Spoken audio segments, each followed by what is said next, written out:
अस्सलाम वालेकुम दोस्तों, क्या हाल है जनाब? ठीक ठाक। हम जद्दा में कबूतरों की मंडी में ऐसे विज़िट करने आए थे, तो हमारे एक दोस्त हैं महबूब भाई, हाजी रमज़ान साहब के शागिर्द, उन्होंने कुछ कबूतर ख़रीदे हैं, दिखा रहे हैं जी आप।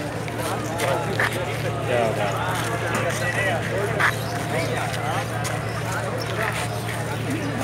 आराम नल्ला बिल्कुल स्लो स्लो।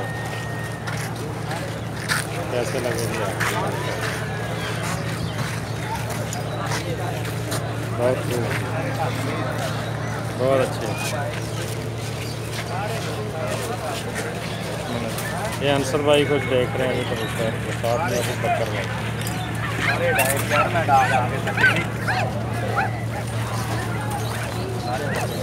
हाँ जी, कैसे लगे ने अबू बकर भाई?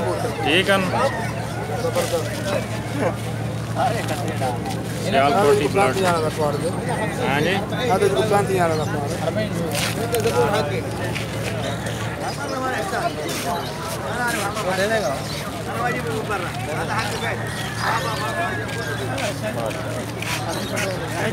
बहुत अच्छे हैं जी,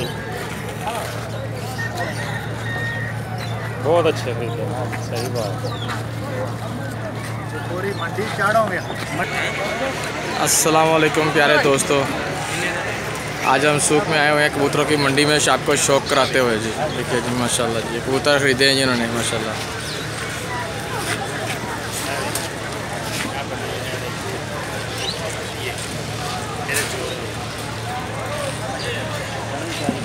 चलो तबारकल्लाह है, चलो तबारकल्लाह। ये देखो जी माशाल्लाह कबूतर का शौक करें माशाल्लाह तबारकल्लाह।